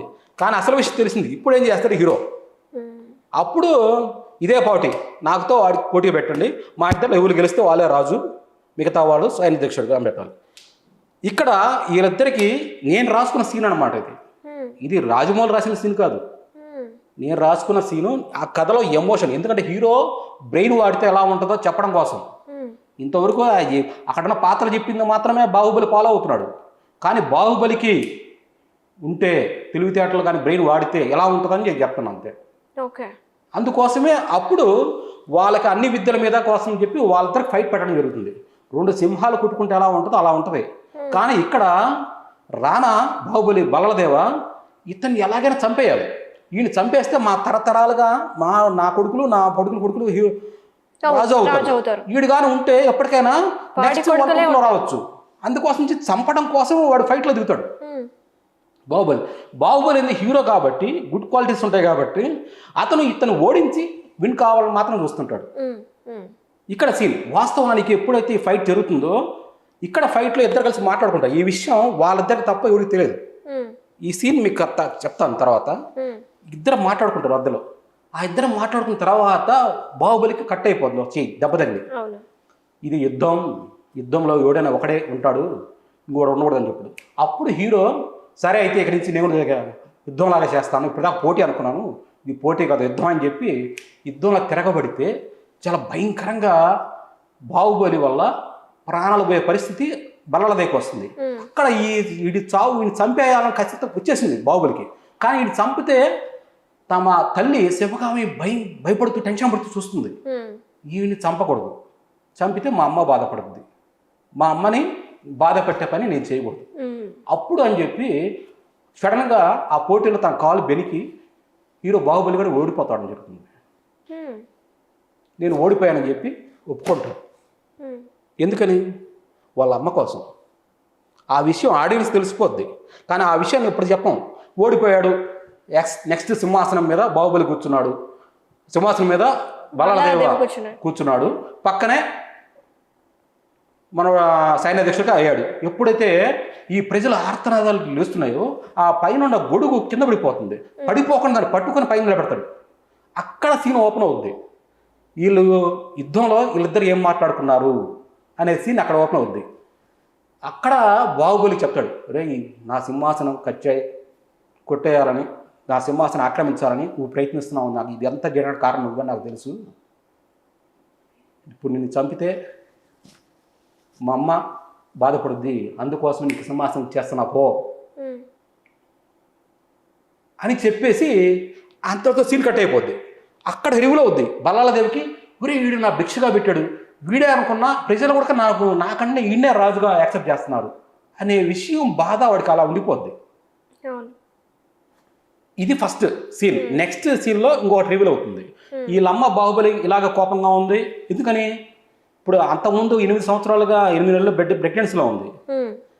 ప్రెగ్నెన్సీలో ఉన్న సీమంతం కోసం వచ్చిన తల్లి కొడుకుతో మాట్లాడలేదు. మామూలుగా అయితే సింహాసనం తీసుకొని మాట్లాడవచ్చు, కానీ ఎప్పుడైతే వాళ్ళ అమ్మ మాటకి జవదాటి నీ మాట శాసనం కాదు అన్నాడో ఆమె డబుల్ హర్ట్ అయింది. డబుల్ హర్ట్ అయ్యేసరికి కొడుకుతో మాట్లాడటంలో ఇందాక చెప్పిన సీన్, ఫస్ట్ చెప్పిన సీన్ కంటే ఈ సీన్ ఎఫెక్టివ్గా ఉంటుంది మీకు, డబుల్ హర్ట్ అవ్వడం వల్ల. అందుకని మాట్లాడదు. అక్కడ బల్లాలదేవ భార్యాకోవాసం శ్రీమంతం అయిపోయింది, ఇక్కడ ఫుల్ బిజీగా ఉన్నాడు కాబట్టి సింహాసనం తీసేస్తున్నాడు. ఎందుకు తీసేస్తున్నాడు అనే దానికి నేను సెకండ్ ఇంకొక సీన్లో బల్లాలదేవ కాదండి బాహుబలి. ఓకే, బల్లాలదేవ బాహుబలిని సైన్యాధ్యక్షుడిగా తీసేస్తాడు. తీసేసిన తర్వాత అతను చాలా నవ్వుతూ ఇచ్చేస్తాడు. ఎవరైనా పదవుల నుంచి ఉద్యోగంలో తీసేస్తే నవ్వుతూ ఇవ్వరు. ఉద్యోగం పోతున్నాడు ఉడికిన బాధ వేస్తుంది, ఎందుకంటే ఫ్యామిలీ కుటుంబం బాధ్యతలు ఉంటాయి కాబట్టి. ఎంత రాజు ఫ్యామిలీ అయినా కుదరదు కదా. ఎందుకంటే ఊహ తింటున్నా అంటే విలువ ఉండదు ఆ వ్యక్తికి. కష్టపడి సంపాదించుకున్న దానికి ఈజీగా వచ్చేది మనకి ఉన్న చాలా తేడా ఉంటుంది. కానీ అక్కడ ఇచ్చేస్తాడు. ఎందుకని? దానికి కారణం నేను చెప్తా ఒక్క నిమిషం. జరిగిపోద్ది. అక్కడ జరిగి తర్వాతే సేమ్ అయిపోద్ది. కట్ చేస్తే ఇక్కడ వచ్చి మళ్ళీ గుడిలో ఈ అమ్మ దేవసేనని అసభ్యంగా ప్రవర్తించడం, ఆ సైనిక వేలు కట్ చేయడం, కట్ చేస్తే లోపలికి వచ్చి తల నరకడం. కట్ చేసిన తర్వాత ఇక్కడ బాహుబలి అసలు సీన్ ఓపెన్ అవుతుంది. ఇంకొక సీన్ రాజమౌళి ఓపెన్ చేసిన సీన్ ఇక్కడ నేను ఓపెన్ చేస్తున్నాను. అక్కడ ఏంటి, బల్లాలదేవకి ఏం చెప్తాడు? బల్లాలదేవ బాహుబలి ఇద్దరు యుద్ధం చేస్తున్నప్పుడు అక్కడ అసలు చెప్తాడు, నువ్వు నాకన్నా పెద్దోడివి కాబట్టి 1 సంవత్సరం నీకు రాజుగా ఉండటానికి నేను పర్మిషన్ ఇస్తున్నా. 1 సంవత్సరం దాటితే నీ తల, నిన్ను ఇలా పెంచిన మీ తండ్రి తల, ఇద్దరి తల నరికేస్తానని చెప్తాడు. అంటే 1 సంవత్సరం లోపు రాజుగా మాత్రమే బల్లాలదేవ ఉంటాడని చెప్పి మన ప్రభాస్ చెప్పడం జరుగుతుంది. ప్రభాస్ బాహుబలి క్యారెక్టర్. అందువల్ల ఇదంతా ప్లాన్ చేసింది రానా అంటే బల్లాలదేవ్ గారు. ఎలా? తన యొక్క పేరు బయటికి రాకుండా, తన యొక్క విషయం బయటికి రాకుండా ఈ సైన్యాధ్యక్షుడికి పదవి మార్చేయడం, తీసేయడం, ఇంకొక సైన్యాధ్యక్షుడిని నిలబెట్టడం, వాటి ద్వారా దేవసేనని అసభ్యంగా ప్రవర్తించడం, ఆ కోపంతో ఆమె అతన్ని హెయిర్ కట్ చేయడం. కట్ చేస్తే కోర్టులో ఆ న్యాయస్థానంలో తీర్పు చెప్తున్నప్పుడు కోపంతో తన భార్యతో అక్కడ అసభ్యంగా ప్రవర్తించిన వాడి కోపంతో ఆడవారితో మర్యాద లేకుండా చేసినందుకు తల నరకటం ఇక్కడి నుంచి బహిష్కరణ వెళ్ళిపోతాడు. దీనికి కారణం అదంతా ప్లాన్ చేసి రానానే ఈ వెనక ఉండి తను నడిపించే కథ అనమాట ఇది. ఎప్పుడైతే ఇతను బయటికి వెళ్ళిపోయాడో ఇతనికి బాహుబలి అనే అతను అక్కడి నుంచి దేవసేన ఊరికి వెళ్ళిపోతాడని చెప్పి అనుకున్నాడు.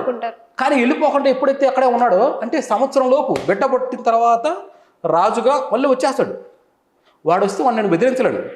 ఓకే. ఎందుకంటే బాహుబలి ఎదిరిస్తే ఏమవుద్దో ఆ యుద్ధంలో చూశాడు.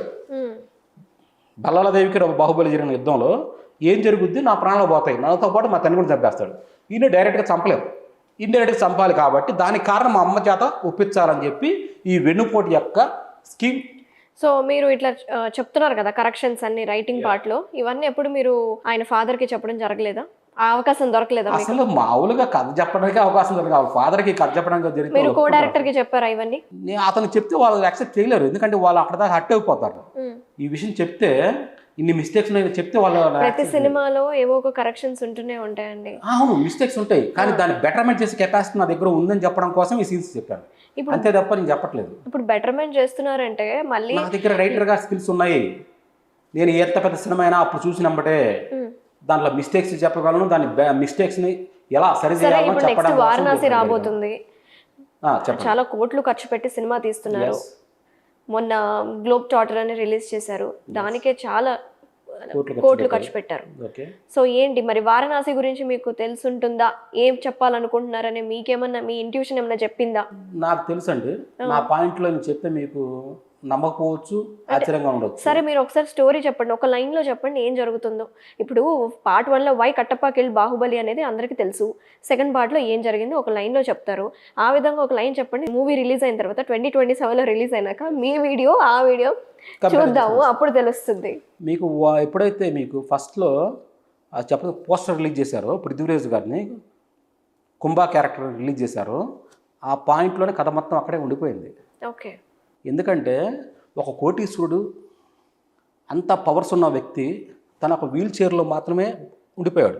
ఆ వీల్ చైర్ ఎన్నో రకాలుగా ఫెసిలిటీస్ ఉండొచ్చు, కానీ తన జీవితం అనారోగ్యం అంగవైకల్యంతో బాధపడుతున్న ఒక బిలియనియర్ పవర్ఫుల్ వ్యక్తి. ఓకే. ఆ వ్యక్తికి ఏం కావాలి? తన సంపూర్ణ ఆరోగ్యం కావాలి. జనరల్గా ఆరోగ్యంగా ఉన్న వ్యక్తికి ఏమో డబ్బు కావాలి, డబ్బులు కోట్లు సంపాదించిన వ్యక్తికి ఏమో ఆరోగ్యం కావాలి. ఇక్కడ విలన్ క్యారెక్టర్ వాస్తవానికి సాధారణ మనిషి కంటే అది చాలా పవర్ఫుల్. ఎందుకంటే బ్రెయిన్తో మాత్రం వర్క్ చేస్తాడు, దాంట్లో బ్రెయిన్తో మాత్రం మాట్లాడతాడు, బ్రెయిన్తో మాత్రం పని చేయిస్తాడు. అది చాలా కష్టమైన పాత్ర, అది అట్ ద సేమ్ టైం చాలా మంచి పాత్ర కూడా కాదు. కానీ దాంట్లో ఉన్న కథ మొత్తం అక్కడే చెప్పేశాడు. ఆ విషయం మీకు అర్థమైతే క్యాచ్ చేయగలరు, కానీ సాధారణ ఆడియన్స్ అంతా క్యాచ్ చేయలేరు. ఇప్పుడు ఆ బిలియనీర్ కోటేశ్వరుడు పవర్ఫుల్ వ్యక్తి కుంభ, అతను పవర్ఫుల్ వ్యక్తి, అతనికి బిలియనీర్ అంత పవర్స్ ఉంది. ఎందుకంటే మనకి ఆ విషయం చెప్పకూడదు నేను అసలు, ఎందుకంటే మీకు ఒక ఫేక్ వీడియో ఒకటి రిలీజ్ అవ్వడం జరిగింది మీకు. అవును అవును. ఆ ఫేక్ వీడియో గురించి నేను చెప్పకూడదు, ఇలా చెప్తే మళ్ళీ నా తప్పు అవుతుంది అనమాట. అది నేను చూడటం జరిగింది. అక్కడ రాజమౌళి గారు ఆల్రెడీ ఒక మాట చెప్పారు, ఏంటి రామాయణంలో ఎప్పుడో తీద్దామనుకున్నాను, రామాయణంలో ఒక ముఖ్య ఘట్టాన్ని ఇప్పుడు తీయడం జరిగింది అని చెప్పారు. ఆ ఘట్టం ఏంటి? త్రేతాయుగంలో రాముడిగా ఉన్నప్పుడు రాముడికి రావణాసుడికి యుద్ధం జరుగుతుంది. ఆ యుద్ధానికి ఎందుకు లంక దాటి వెళ్ళారు. అక్కడ రావణాసుడు కొడుకు ఇంద్రజిత్తు లక్ష్మణుడికి తన యొక్క మాయా అస్త్రాలతో ప్రయోగించడం వల్ల సోదె పడిపోతాడు. ఆ పడిపోవటం వల్ల తను సాయంత్రం లోపు ఆక్సిజన్ అంటే సంథింగ్ బతికించడానికి అవకాశం ఉంది, ఈ లేకపోతే చనిపోతాని చెప్పడం వల్ల అతన్ని బతికించడం కోసం హనుమంతుడు సంజీవుని తీసుకురానికి వెళ్తాడు. ఆ సంజీవిని కొండని తీసుకొచ్చి ఇక్కడ లక్ష్మణుని ఎలా బతికిచ్చాడు అనేది ఈ ఎపిసోడ్ కోసం మహేష్ బాబుని రాముడుగా చూపించడం జరిగింది. ఈ సీన్ ఎందుకు పెట్టారంటే ఈ త్రేతాయుగం అది ముందు వస్తుందా, మిడిల్లో వస్తుందా, ఎండింగ్లో వస్తుందా మనకు తెలియదు. ఖచ్చితంగా మిడిల్లోనే ఈ సీన్ వస్తుంది, ఇంటర్వెల్ ఎపిసోడ్ రావచ్చు నా ఉద్దేశం.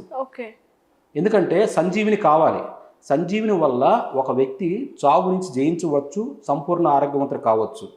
ఇక్కడ కుంభా క్యారెక్టర్ కూడా ఫ్యూచర్లో ఇప్పుడు కలియుగంలో అక్కడ రాముడిగా పుట్టాడు, అది అయిపోయింది త్రేతాయుగం. దాని తర్వాత దాని తర్వాత కలియుగంలో హీరోగా సేమ్ రాముడు ఉన్న లక్షణాలతోటే మన హీరో ఉన్నాడు. అతనికి ఉన్న తెలివితేటలు కానీ, ధైర్య సాహసాలు కానీ, విల్ పవర్ కానీ, అతనుకున్న వారణాసిలో గైడ్ కావచ్చు, సంథింగ్ ఇంకేదైనా కావచ్చు. అతను మాత్రమే ఈ మీరు ఏదైనా కావచ్చు అనొద్దు మీరు, ఎందుకంటే మీకు ఇంటెలెక్చువల్ థాట్స్ ఉన్నాయి, మీరు రైటింగ్ గురించి క్లియర్ గా మాట్లాడుతున్నారు కాబట్టి మీరు ఏదైనా కావచ్చు అనకూడదు. అనుకోవచ్చు, కానీ పాత్ర 100% నేను చెప్పట్లేదు, లైన్ మాత్రం చెప్పగలను. అతని ద్వారా ఈ కుంభ క్యారెక్టర్ పృథ్వీరాజ్ గారు నాకు సంపూర్ణ ఆరోగ్యం కోసం నాకు ఆ సంజీవుని కావాలి అని చెప్పడం కోసం హీరోని ఎలా ఒప్పించాడు, ఎలా బ్లాక్మెయిల్ చేశాడు, ఎలా లొంగ తీసుకున్నాడు, చివరికి దానికోసం హీరో ఎలా ప్రాణాలు తెగించి ఈ దక్షిణాఫ్రికా అడవుల్లో అని చెప్పే దాంట్లో ఈ అడవుల్లో అనేది ఆడ చిన్నమస్తానమ్మ దేవి టెంపుల్ ఒకటి ఉంటుంది. ఆ అమ్మవారు చాలా రుద్ర రూపం, చాలా భయంకరంగా ఉంటుంది. శుద్రగులు మాత్రమే ఆమెను పూజించగలరు. అక్కడ గుడిలో కానీ సంథింగ్ కానీ అక్కడ తీసుకురావటం, ఆ యొక్క సంజీవిని తోడ తన ప్రాణాలు బతికించుకోవడం కోసం చేసే ప్రయత్నమే ఈ కథ. ఓకే, ఇది వారణాసి కథ. ప్రియాంక చోప్రా గారి పాత్ర ఎలా ఉంటుంది? అది రకరకాలుగా ఉండొచ్చు. అది ఎందుకంటే హీరోయిన్ కాబట్టి, అమ్మాయి కాబట్టి అది హెల్ప్గా ఉండొచ్చు, లేకపోతే విలన్ క్యారెక్టర్ నెగిటివ్ షేడ్లో ఉండొచ్చు, సపోర్టింగ్ రోల్గా ఉండొచ్చు. ఓకే, అది పెద్ద విషయం కాదు మనకి. ఇది మెయిన్ కావాల్సిన మనకి విలను హీరో మాత్రమే ముఖ్యం. వీళ్ళ ఇద్దరి ద్వారా మాత్రం సినిమా ఆడుతుంది. కథకి హీరో ఏమో విలన్. మీరైతే ఎన్ని రోజుల్లో తీస్తారు? ఒకవేళ మీకు అవకాశం వచ్చుంటే వారణాసి అనే కాన్సెప్ట్ మీ దగ్గర ఉంటే మీరు ఎన్ని రోజుల్లో తీస్తారు? అయ్యో, మీరేంటి మేడం ఈ క్వశ్చన్ అడుగుతారు? అది రాజమౌళి అడగాలి. ఆ కథ నాది కాదు కదా, కథ నాది కాదు కదా, నేను చెప్పలేను. మీరు కరెక్షన్స్ చేస్తున్నారు కదా రైటింగ్ పార్ట్స్ లో. నేను చెప్పిన కథ ఏంటంటే మీకు అర్థమైపోతుంది. ఆ కథ లైన్ ఇది, దీని యొక్క పర్పస్ ఇది అని చెప్పడం కోసం చేసింది. అది సంజీవిని కోసం తన యొక్క అంగవైకల్యాన్ని పూర్తిగా నయం చేసుకోవడం కోసం చేసే పోరాటంలో హీరో ఎలా హెల్ప్ చేశాడు, హీరో ఆ సంజీవిని దొరకకుండా ఎలా ఆపాడు అనేదే కథ అవుద్ది వారణాసి. ఇంత ఇంటెలెక్చువల్గా మాట్లాడుతున్నారు, మీ రైటింగ్స్లో కూడా మీరు అడ్వాన్స్డ్గా ఉన్నారు, కరెక్షన్స్ చేస్తున్నారు. మరి ఏ డైరెక్టర్, ఏ అవకాశం, మీరు చాలా చిన్న చిన్న సినిమాలకి వర్క్ చేస్తున్నారని చెప్తున్నారు, ఆ సినిమాకి వర్క్ చేసే ప్రొడ్యూసర్స్ ఉంటారు, వాళ్ళతో ఇప్పుడు మీరు చెప్పలేదా? ఇక్కడ మా ప్రొడ్యూసర్స్ అనేవాళ్ళు వాళ్ళకి సర్కిల్, వాళ్ళు కొత్తగా వచ్చిన వాళ్ళు కాబట్టి వాళ్ళకి సర్కిల్ ఏమి ఉండదు.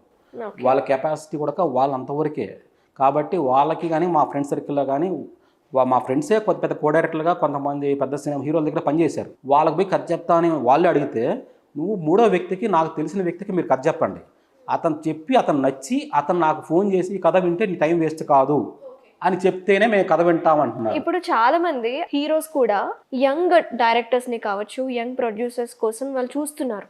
ఫర్ ఎగ్జాంపుల్ కిరణ్ అబ్బవరం కావచ్చు, లేకపోతే విజయ్ దేవరకొండ గారు కావచ్చు, అలాగే అల్లన్ నరేష్ గారు, ఇలా వాళ్ళు ఇన్స్టాగ్రామ్లో కూడా మేము యాక్సెప్ట్ చేస్తున్నాం కొత్త డైరెక్టర్స్ని, మా టీం అంతా చూస్తారు, మీ స్క్రిప్ట్స్ ఏమైనా ఉంటే మా టీంకి పంపించండి అని వాళ్ళ కాంటాక్ట్ డీటెయిల్స్, ఈమెయిల్ ఐడీస్ పంపిస్తున్నారు. మరి అలా ఎందుకు ట్రై చేయలేదు మీరు? ఓకే, కానీ అలాగా పంపించిన స్క్రిప్ట్లో ఏముంటుంది, 2 పేజీల్లో కావాలి, 1 పేజీలో కావాలంటారు. ఒక కథ చెప్పాలంటే పాటలు లేకుండా 2 hours పడుతుంది. ఆ టైం లేకుండా 1 పేజీలో మాత్రం పంపించాలి. ఒక డిఫరెంట్ పాయింట్ మాత్రమే 1 పేజీలో కానీ 2 పేజెస్లో కానీ కథను ఎక్స్ప్లెయిన్ చేయగలం 5 minutesలో కానీ. అదే ఒక కమర్షియల్ సినిమా కానీ ఒక లవ్ స్టోరీ కానీ చెప్పాలంటే అది ఎదురు వ్యక్తితోటి ఫీల్తో ఎమోషన్తో చెప్పాలి. అది చెప్పినప్పుడు మాత్రం దాన్ని కనెక్ట్ అవుతారు. అతను చదివేటప్పుడు ఏ మూడ్లో ఉంటాడో ఎలా ఉంటాడో మనకు తెలియదు.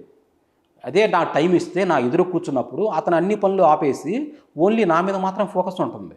అప్పుడు నాకు కథ చెప్తే 100% అతనికి అర్థమవుతుంది. అర్థమైన తర్వాత జడ్జిమెంట్ వస్తుంది. జడ్జిమెంట్ వచ్చిన తర్వాత ఒక నిర్ణయం తీసుకోవడం జరుగుతుంది. నాకు అవకాశం కావాలి అంతే తప్ప ఆన్లైన్లో కానీ ఈమెయిల్లో కానీ ఇన్స్టాగ్రామ్లో పంపించమంటే కుదిరే పని కాదు అది.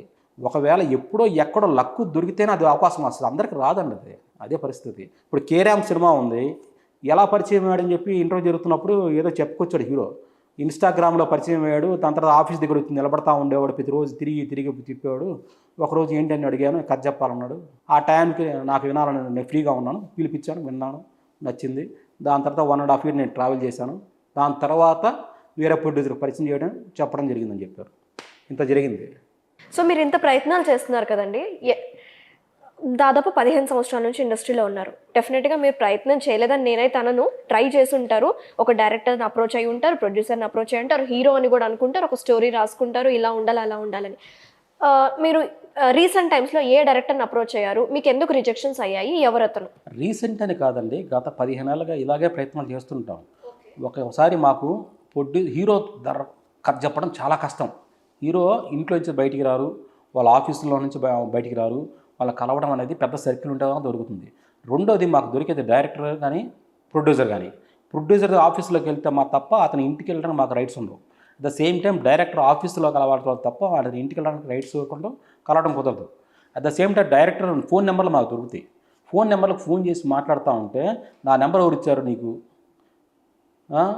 ఏం చెప్తావు, నువ్వు రైటర్ అవి అయితే ఏంటి, ఇప్పుడు నేను నా కథ అవసరమైతే నేనే అడుగుతా, అప్పుడు దాకా నువ్వు నాకు ఫోన్ చేయ మాకు. నాకు రైటర్స్ చాలామంది ఉన్నారు, డైరెక్టర్స్ చాలా పేర్లు ఉన్నాయండి. అందులో ఒక్క పేరు చెప్పాలంటే సురేందర్ రెడ్డి గారికి ఒక్కంత వంశీ రైటర్ ఉంటాడు. ఆయన కథలు మాత్రం తప్ప బయట కథ తీసుకోడు సార్. దాని తర్వాత కిక్ 1 తర్వాత ఓసర వెళ్ళి, దాని తర్వాత కిక్ 2 2-3 సినిమాలు వచ్చాయి. అవి కొన్ని ఫ్లాప్ అయినాయి. ఫ్లాప్ అయిన తర్వాత మళ్ళీ ఒక్కంత వంశీ కథ మాత్రమే తీసుకుంటానని చెప్పడం జరిగింది. ఆయనతో డిస్కషన్ పెట్టుకున్నాడు. సార్ ఆయనకి అవకాశం ఇస్తున్నారు, బాగానే ఉంది, కొత్త వారిగా మా కథలు వినండి, వింటే 2 కథల్లో ఏది బాగుందో మీరు జడ్జి, కొత్త వాళ్ళు కూడా అవకాశం ఇచ్చినట్టుగా ఉంటే కొత్త వారి కథలు నేను విన్నాను, నేను అవకాశం ఇవ్వను, నువ్వు నాకు ఫోన్ చేయబాకు డైరెక్ట్గా చెప్పారు. నాకు షాక్ అయిపోయాను. కొత్త వాళ్ళకి ఇవ్వకపోతే మరి రేపు మీరు కొత్తగా డైరెక్టర్ మీరు సినిమా ఎలా చేయగలిగారు, కళ్యాణ్ రామ్ మీకు ఎలా అవకాశం ఇచ్చాడని చెప్పి నేను అడుగుదాం అనుకున్నా. కానీ అడగలేక ఎందుకు వాళ్ళు సక్సెస్ అయిపోయారు. సక్సెస్ అయిపోయిన వాళ్ళ ముందు మనం ఎంత రిక్వెస్ట్గా మాట్లాడుకుంటే అవకాశం వస్తేనే ఎక్స్పెక్ట్ చేస్తున్నాం తప్ప నెగిటివ్గా మాట్లాడితే, ఫేస్ టు ఫేస్ మాట్లాడితే మా నెంబర్ బ్లాక్ చేస్తారు, హట్ అవుతారు, లేదంటే లైఫ్లో మాతో బ్లాక్ చేస్తారు. దాని తర్వాత ఇప్పుడు ఎందుకండి, ఇప్పుడు నేను ఆల్రెడీ రాజమౌళి కథ చెప్పాలని చెప్పి ఆయన రైట్ హ్యాండ్ ఆయన కో డైరెక్టర్ 7 సంవత్సరాల నుంచి తిరుగుతున్నాం త్రికోటి. ఆయన 3 సినిమాలు ఛాన్స్ వచ్చాయి ఆయనకి. గత 15 ఏళ్ళుగా ప్రతి 5 ఏళ్ళకి ఒక సినిమా వచ్చింది, కానీ ఏ సినిమా ఆడలేదు ఆయనకి. ఎందుకంటే రాజమౌళి దగ్గర పనిచేసినంత మాత్రం రాజమౌళి కాలేరండి. కథ రాసే కెపాసిటీ, స్కిల్స్ లోపల నుంచి రావాలి. ఆ ఎమోషన్ పండించే కెపాసిటీ, డైరెక్షన్ చేయాలన్న ఆలోచన ఉండాలి. ఒక పెద్ద డైరెక్టర్ దగ్గర పనిచేసినంత మాత్రం డైరెక్టర్ కాలేరు. ఇప్పుడు త్రికోటి గారిని అంటున్నారా మీరు? త్రికోటి గారు అదే 1 కాదు 2 కాదు 3 ఛాన్సులు వచ్చాయి ఆయనకి సినిమా డైరెక్షన్ చేయడానికి. 3 సినిమాలు ఆడలేదు. దాని తర్వాత అది దిక్కులు చూడక రామయ్య, జున్ను, మొన్న లేటెస్ట్గా విక్రమార్క అని చెప్పి 3 సినిమాలు వచ్చాయి. ఈ 3 సినిమా డిజాస్టర్, వచ్చిన సంగతి కూడా జనాలకు తెలియదు.